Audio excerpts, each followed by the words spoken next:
eu começar a gravar aqui. Pronto, gravei. Deixa eu colocar aqui. Então, turminha, a petição inicial, tá bom? O que é que eu quero dizer a vocês? Seguinte, que é justamente, tá, o primeiro ato para a formação do processo. Do processo. Então, a pergunta que o Cleiton fez aí, ela é interessante, por quê? Porque automaticamente ele está entendendo o seguinte, que, pelo que eu entendi, né? Não sei se eu estou errada, viu, Cleiton? Me corrigir se eu estiver errada. Que para que ele pudesse entrar com uma ação, ele precisava de um BO. Então, normalmente, a depender da situação, tá certo? Vamos supor, eu fui roubada, né? Na área criminal, eu fui roubada, então eu vou fazer um BO, né? Na delegacia. Então, esse BO eu vou juntar aos autos do processo, tá certo? Mas, mesmo que eu não tenha um BO, necessariamente eu posso ir até o Poder Judiciário e entrar com uma ação judicial, tá certo? Ok? Estão me ouvindo tranquilo?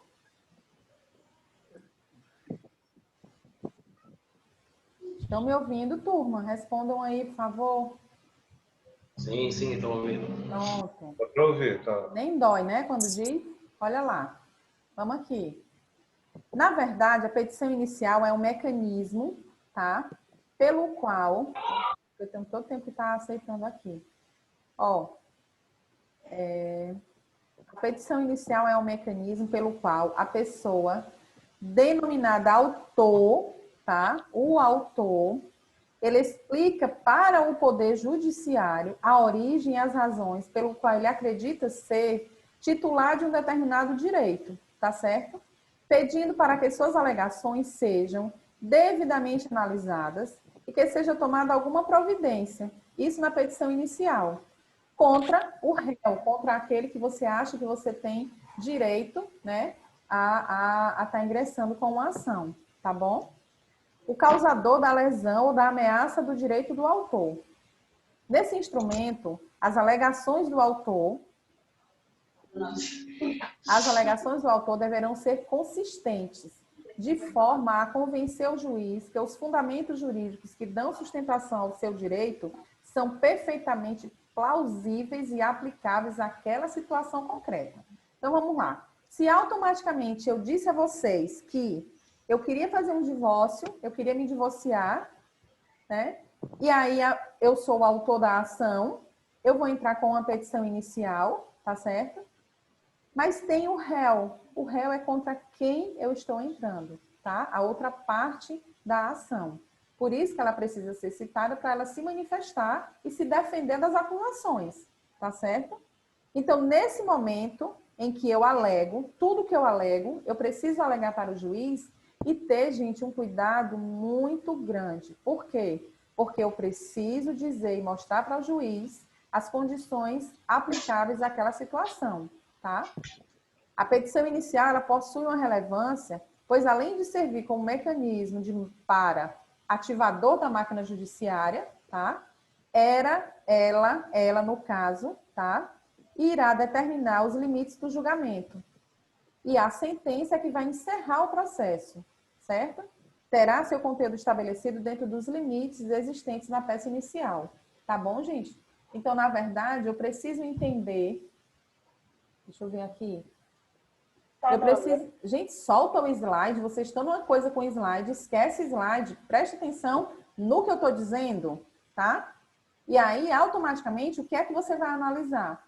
Que se um advogado, aliás, um cliente, né, vem contratar você para interpor uma petição inicial, a gente tem que ter muito cuidado sobre as aventuras jurídicas, tá? É um dos problemas. Por quê? Porque a relação, vocês vão ver, quando estiverem estudando em ética, a disciplina de ética, a relação entre advogado e cliente é como se fosse uma relação sacerdotal. Ou seja, quando o cliente lhe contrata, ele vai abrir o coração e lhe contar a verdade. O cliente precisa lhe contar a verdade, porque você vai lutar com aquilo que ele está dizendo. Automaticamente, se você mentir para o advogado, tá? O advogado vai narrar na petição tudo o que foi dito. E se tiver errado, e mais à frente o advogado descobrir, além do advogado poder processar você, que contou uma história falsa, tá? Você poderá também responder um processo por litigância de má-fé, tá certo? Você não usou a boa-fé, você usou a má-fé para interpor uma petição inicial com o Poder Judiciário, ok? Tranquilo até aqui? Quer perguntar alguma coisa, Cláudio?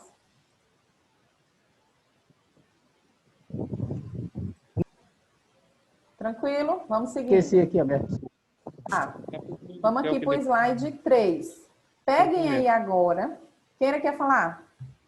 Os documentos serão necessários para... Oi? Está me ouvindo?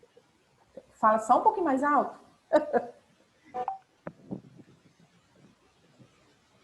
Pode falar, diga.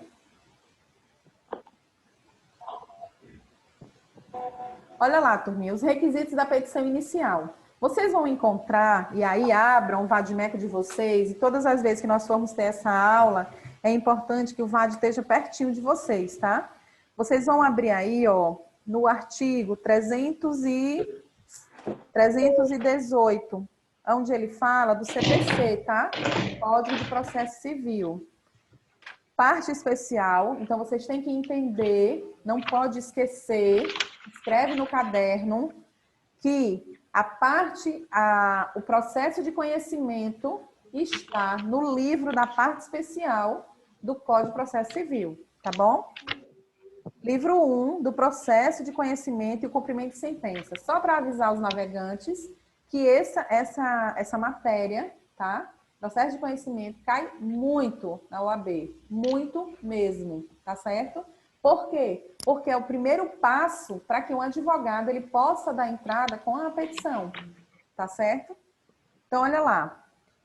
Procedimento, livro 1 do procedimento de conhecimento e do cumprimento de sentença, título 1 do procedimento comum, tá? E aí ele vem já dizendo para a gente, 318, aplica-se a todas as causas o procedimento comum, salvo disposição em contrário, tá? Deste código ou de lei. O procedimento comum aplica-se subsidiariamente aos demais procedimentos especiais e ao processo de execução, que foram os outros livros que nós já vimos, tá? Então, gente, é importante entender que por todas as razões que conferem à petição inicial, a essência da sua importância, a lei determina que sejam observados os requisitos para fornecer uma estrutura sólida e consistente à petição, tá? Professora, quais são exatamente? Depois eu falo, Cleiton. Fique em paz, eu ainda vou parar para separar um por um, tá bom? Eu depois passo para vocês na próxima aula, viu? Fique tranquilinho que vai dar certo. Acalma aí o coração, viu? Então, olha lá, ó. É importante que a gente entenda o seguinte, que essa estrutura que vocês vão aprender a partir de hoje, né? Ou que alguns que já fizeram o curso do estagiário 4.0 vão entender de maneira mais fácil. Por quê? Porque necessariamente vocês vão observar a estrutura que eu preciso ter, tá bom? Elisângela? Conversa aí com ali. E o Clair também não vai mostrar, porque eu acho isso é o fim do... Gente, pede aí para alguém que não ficar com o som aberto. Meu Deus, o Thiago tá aqui budejando. Ô, Clóvis, me ajuda aí. Ó, gente, deixa eu dizer, os requisitos são do artigo 319. Esses requisitos, necessariamente, se faltarem, tá? A petição inicial, ela será indeferida, tá certo? Vocês dão risada, né? Desconcentra total, viu, gente? Quando vocês abrem esse áudio. Enfim, dessa forma, o Código de Processo Civil, tá? Brasileiro, existem regras que devem ser obrigatoriamente observadas.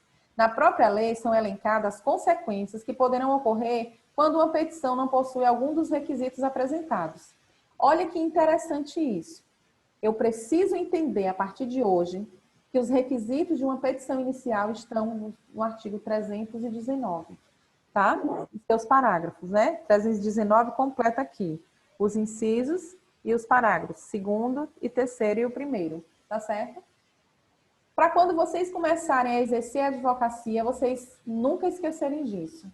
Nunca esquecerem que vocês precisarão ter uma estrutura de peça para a prova da OAB. A segunda fase da OAB é uma peça prática. E vocês precisam entender que se for uma petição inicial, como peça prática, vocês terão que ter todos esses requisitos aqui. Professora, eu vou ter que lembrar tudo de cabeça? Vai sim, tá certo? Agora é interessante que eu trouxe uma observação aqui para vocês, ó.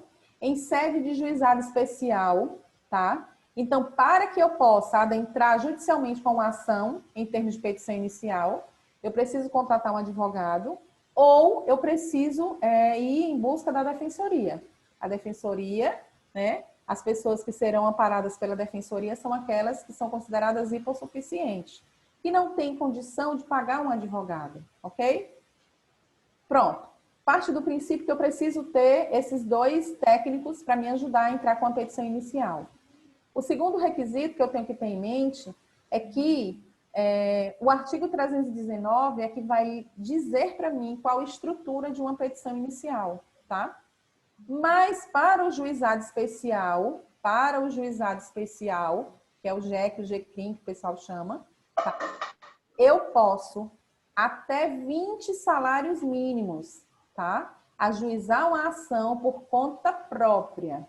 Por conta própria. Então, vamos lá. Eu comprei esse relógio aqui, tá certo? Comprei esse relógio e esse relógio valia, sei lá, R$1.000, R$2.000, R$3.000, R$1.000.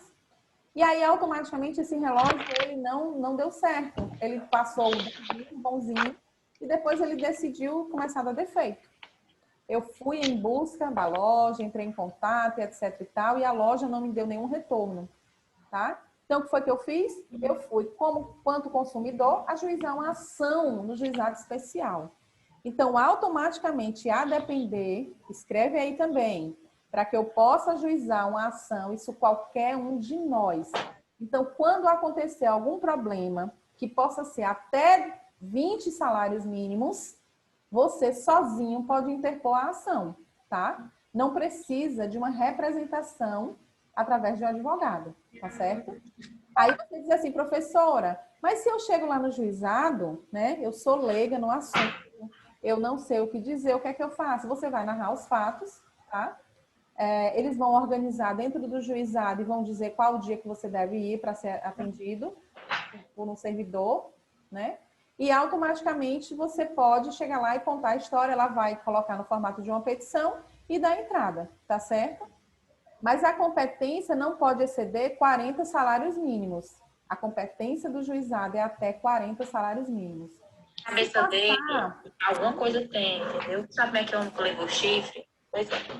Na cabeça dele eu tenho alguma coisa, aí vamos lá. Vamos ver. Acho que eu apaguei a conversa porque tinha alguma coisa a mais. Vê aí quem tá no coisa e pede pra eu sei que ele queria que eu esfregasse na cara dele a conversa. Vamos ouvir, pessoal. Aí, vamos ouvir mesmo, vamos analisar aí o caso concreto. Pelo jeito, o caso aí tá sério, viu? É de chifre pra lá. Eu queria tentar bem, senão paciência. Clóvis, em nome de Jesus, vê quem tá com o áudio ligado e pede pra desligar. Olha lá, ó. Professor, pega logo esse caso aí. Esse problema de mexer para pega esse caso de chifre. Aí eu acho que vai dar divórcio, viu? Aí eu acho Aí que é nessa análise você na história criminal. Aí tem chifre, viu? Tô escutando lá de chifre aí. Tá sério. Claudenilson, Leide, Alexandre, Rita, Jade, em nome de Jeová, fecha esse som. Professor, eu posso fazer uma petição à mão? Não, Cleiton, não. Você tem que redigir uma petição. Você pode fazer à mão se você estiver treinando, tá? Se você estiver treinando, ok. Acho que ele perguntou porque o habeas corpus pode sim fazer, né? Ah, o habeas corpus... A petição inicial não pode, mas o habeas corpus pode, né? Cleiton, tu tá em qual semestre? Tu tá no terceiro, é? Responde aí só isso para mim. Atenção, o microfone ativa sozinho. Não recomendo, então, lembre de colocar no mudo para não passar constrangimento, e principalmente não torrar a paciência da professora. É isso mesmo, em nome de Jeová. Professora. Em nome de Jeová. Calma aí, professora, 40 salários com advogado, sem advogado é só 20. Isso, Tiago. Até 20, eu posso interpor uma ação no juizado especial. 21 salários mínimos, eu já preciso de um advogado, mesmo que seja no juizado. Agora, o que é que acontece? Muitas vezes as pessoas já contratam um advogado. Por quê? Porque não sabe como é que as coisas vão funcionar e as pessoas que são leigas, normalmente, elas têm muito medo, entende? Não é o caso de vocês que estão aprendendo, né? Mas, necessariamente, por exemplo, eu tenho um aluno que ele teve um problema, não sei se foi com o celular, não lembro mais. Ele fez a ação e mandou para mim, disse, professora, por favor, corrija essa ação, vê se está certa essa petição que eu fiz, porque eu sozinho vou entrar no juizado. E ele fez, e estava super certo. E o que tinha que consertar, eu fui dizendo e ele ajustou. Tá bom, gente? Então, automaticamente, ô Thaís, não se entrega, não. Então, acima de 20 até 40, tá bom? Deixa eu ver aqui mais, só um minutinho. Eduardo, olha o nome feio, Eduardo. No Juizado Federal, o teto é 60. Isso, fiz só um semestre. Tá, vamos lá. Quem era que ia falar? Professora. Alguém? Era eu, professora. Vai, de lá. Luiz. Oi, Professora, Luiz. no dia da prova da OAB vai ser feito na mão, né? E eu vou poder levar o vade-mecum, não é isso? Luiz, é assim. Vocês se enganam. Quando a gente fala em estudo estratégico, a gente tem que ter muito cuidado, porque às vezes a gente pensa que é uma coisa e acaba sendo outra. Deixa eu contar para vocês. A primeira fase da OAB é objetiva. São 80 questões, vocês têm que acertar 40 para ir para a segunda fase. Ok, acertou 40, beleza. Você está concorrendo contra quem? Contra ninguém. Só você e você. Aí você vai para a segunda fase. A segunda fase é uma peça prática. E, salvo engano, são 3 questões subjetivas. Ou seja, a prova toda da segunda fase é escrita. A mãozinha, né? São provas subjetivas.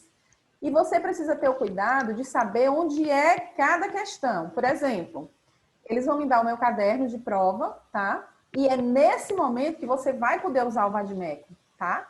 Mas olha lá, se eu não tenho um hábito de estudar o meu vade-mecum, de nada adianta usar, tá certo? Preste atenção que essa dica é extremamente importante. Por quê? Porque na hora eu vou ficar nervosa, que isso é natural com todo mundo, tá? E aí você passa batido nos artigos e pode errar. Outra coisa interessante para a segunda fase, que aí convém falar, porque a gente está falando aqui da petição inicial, que poderá ser uma petição inicial, é que quando vocês forem fazer a prova, né, vocês vão usar o vade-mecum, mas o vade-mecum não pode estar riscado, não pode estar marcado, não pode nada. Porque os fiscais que estão na sala são advogados. E eles pegam o vade-mecum de todos e olham para ver se tem alguma nota, algum riscado, alguma coisa.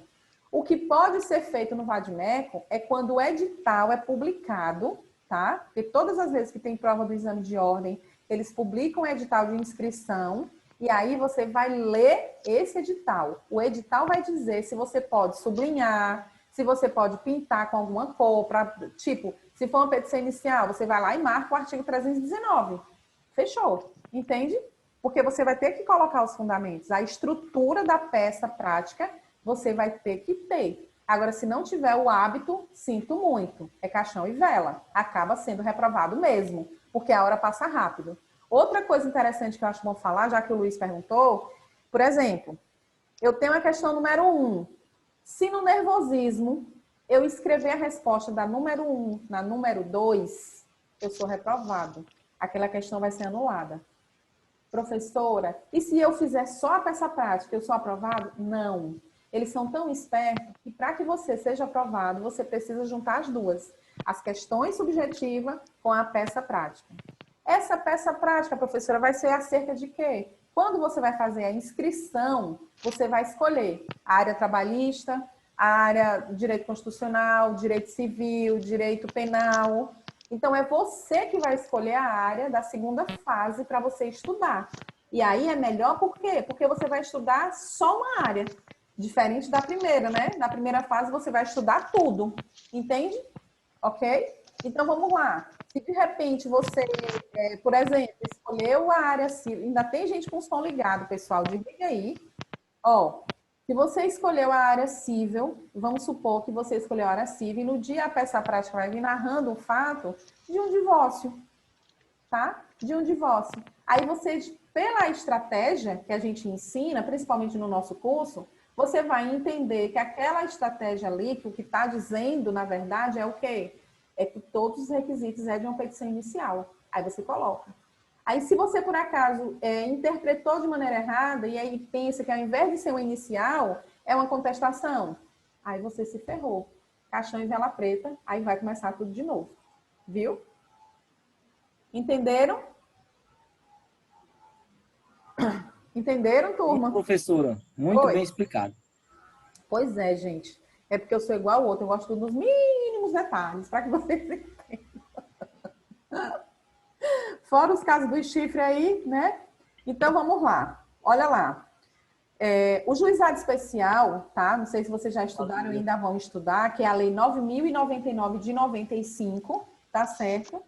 E outra coisa também que não precisa de advogado, gente, é na Justiça do Trabalho, tá? Que a Justiça do Trabalho é regida pela CLT, né? Que é a Consolidação das Leis Trabalhistas. Então, a petição inicial, no caso da Justiça do Trabalho, tá? A Justiça do Trabalho. Oh, meu Deus, só um minutinho aqui, gente. Ai, meu Jesus.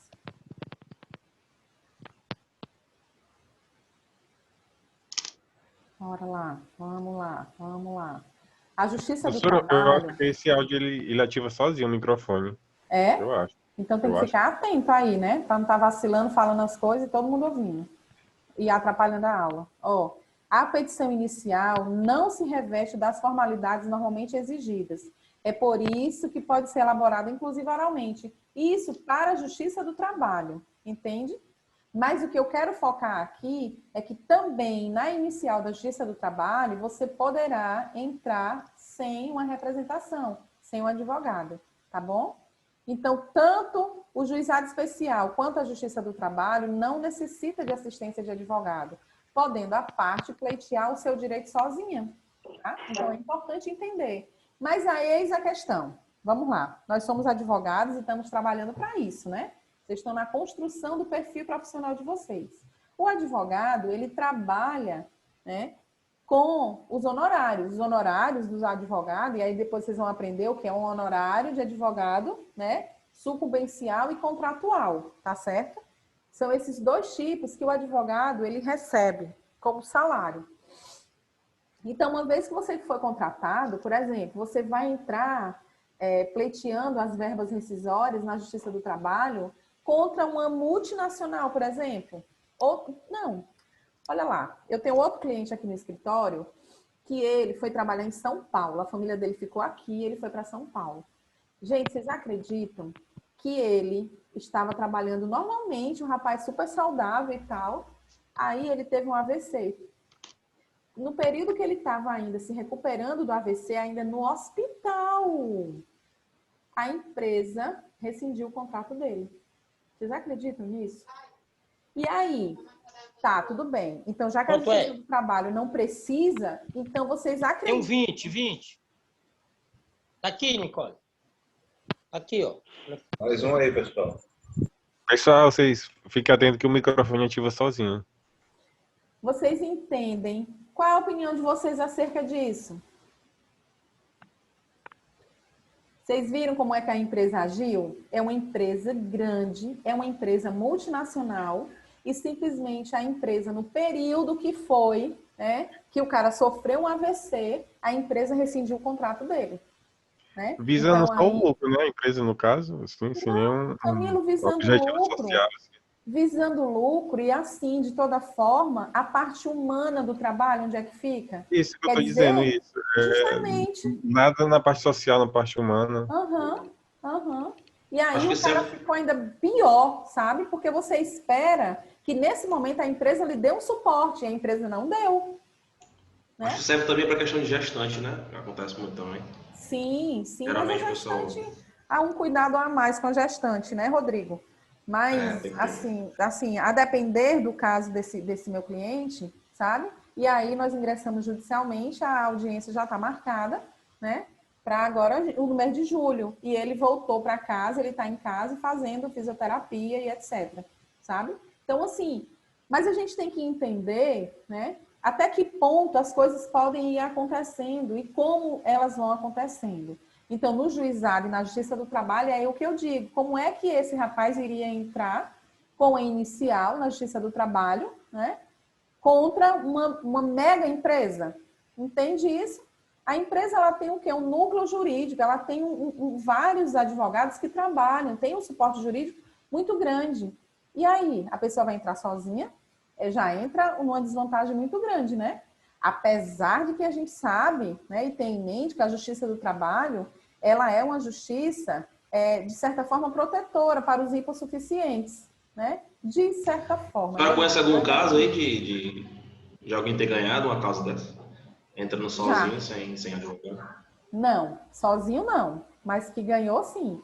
Sim, já vi vários, né? Principalmente porque os desembargadores levaram em consideração a questão humanitária, né? Que é o que eu acabei de dizer a vocês. Quer dizer que a pessoa só tem valor enquanto está produzindo para a empresa e naquele momento que sofreu um acidente de trabalho. Ela estava trabalhando, ela sofreu um acidente de trabalho. Entende? Nem o auxílio doença, nem nada. Ela teve direito, porque a empresa simplesmente rescindiu o contrato, né? Então, assim, é isso que vocês precisam ficar espertos na área jurídica, porque muitos clientes vão vir em busca, né, da tutela jurisdicional através de você, do advogado, que é essencial à justiça, tá? Mas a gente levando de forma séria e honesta. Por exemplo, essa semana eu estava dando aula em outra turma e um aluno ficou fazendo várias brincadeiras ridículas acerca da situação de família, né? Que a gente estava comentando alguns casos, e eu perguntei a ele, eu disse, fulano, será que realmente você tem razão, a profissão que você escolheu? Será que essa é a profissão certa? Porque, gente, eu não posso estar estudando e querendo vislumbrar, ganhar uma verba em cima da dor do outro e estar pouco me lixando para isso. Não é assim que funciona, tá? A gente tem que entender que nós somos uma levada de advogados que precisamos sim enxergar o outro como ser humano. O outro não é só uma cifra numérica. O outro é um ser humano. Que de repente o mundo dá tantas voltas que talvez até você mais à frente esteja nessa condição de estar precisando de um advogado também. Entende? Então eu não compactuo com pessoas que usam a advocacia como brincadeira. Eu levo a advocacia muito a sério. É uma profissão que eu amo. E para que ela seja respeitada, você primeiro precisa se respeitar, tá? E respeitar os seus clientes quando vierem em busca da sua contribuição, ok? Então, vamos lá. Aqui na petição inicial, no artigo 319, turminha, vocês vão ver 7 incisos, tá? Eu coloquei aí, mas olha aí no VAD de vocês. Ó, a petição inicial, e aí ele já vem avisando os requisitos da petição inicial. Ou seja, se faltar um desses requisitos, necessariamente, tá? A petição inicial será indeferida, ok? Olha lá. Eita, o Zoom já está avisando que só falta, já cai de novo. Glória a Deus. Tenham calma e paciência, vai dar tudo certo. Inciso 1º, o juízo a quem é dirigida, tá? Inciso 2º, os nomes, os prenomes, estado civil, a existência de união estável, a profissão, o número de inscrição no cadastro de pessoas físicas, né, que é o CPF ou CNPJ, o endereço eletrônico, o domicílio e a residência do autor e do réu. Sabe o que é interessante nesse endereço eletrônico? Que antes do novo CPC, esse endereço eletrônico ele não era exigido. E hoje, o endereço eletrônico a gente coloca, né? Eu, pelo menos, quando faço qualquer petição, tá? Eu coloco na qualificação o número de WhatsApp do cliente e o número o e-mail do cliente. Além do nosso, né? Que os advogados também têm que colocar. Por quê? Porque as audiências, elas estão sendo virtuais. E é uma forma também de facilitar o contato com as partes, né? Os sujeitos do processo, entende? O autor e o réu. Fica muito mais fácil do que simplesmente colocar o endereço. Então, o novo CPC, ele traz essa exigência, que eu acho super válida, né? Porque o tempo vai passando e as coisas vão se modernizando. Antigamente, quem pensava de você fazer uma citação através do WhatsApp, né? Entende? Uma intimação para uma audiência, mandar o link da audiência pelo WhatsApp. Então, assim, a gente precisa entender que a dinâmica social ela é muito mais rápida, né? Inciso 3º, o fato e os fundamentos jurídicos do pedido. 4º, o pedido com as suas especificações. 5º, o valor da causa. 6º, as provas com que o autor pretende demonstrar a verdade dos fatos alegados. 7º, a opção do autor pela realização ou não de audiência de conciliação ou mediação. Olha que bacana isso, gente. Antigamente, esse inciso 7º, que fala da conciliação e da mediação, ele também não existia, né? Com o novo CPC, ele veio de maneira mais clara, né? Então, na audiência, quando a gente vai redigir a petição, a gente diz se as partes têm interesse ou não nessa opção de ter conciliação ou a própria mediação em si, né? Por quê? O que é que o Poder Judiciário está dizendo para a gente nesse momento? Nós vamos começar um processo, tá? Esse processo, ele poderá ser resolvido na primeira audiência. Vamos tentar resolver na primeira audiência? Vamos evitar com que este processo se prolongue no tempo, entende? Então, eu sempre, tá? E aí eu tenho alunos, clientes aqui que estão ouvindo o que eu estou dizendo, tá? Eu sempre oriento que nós possamos fazer um acordo. Um acordo. E esse acordo eu trago para todas as áreas, né? Se eu estou com um cliente na área trabalhista, um dia desse eu fiz também com um cliente meu, deu super certo, né? Se eu estou na área civil, né? Propriamente um divórcio ou questões relacionadas ao consumidor. Então, eu preciso entender que naquele momento eu, como um profissional técnico da área, que é essencial à justiça, o código diz isso, nós advogados somos essenciais à justiça, essencial para fazer com que a coisa funcione de maneira correta. Então, se eu oriento os meus clientes, faço eles chegarem a uma reflexão crítica e analisar de fato, não, nós podemos entrar num acordo aqui, como é que pode ser melhor para os dois? Entende? E aí, automaticamente, o juiz vai homologar aquele acordo e processo encerrado. PT saudação, arquiva, tchau e benção. Entende, gente? Então, vocês que estão começando, vocês hoje que são advogados, né, já, né, parece que eu estou no 4.0.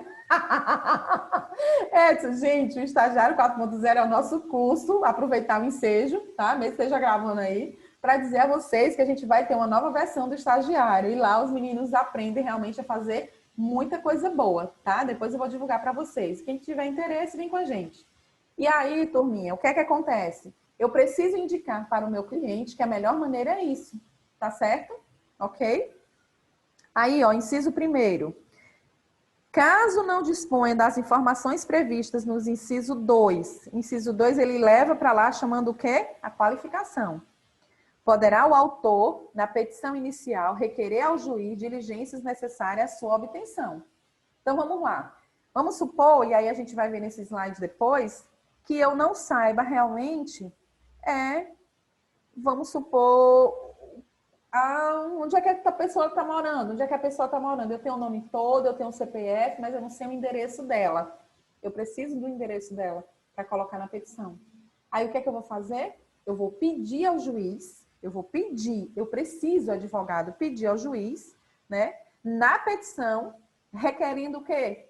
No caso, o pedido, né, requerendo diligências.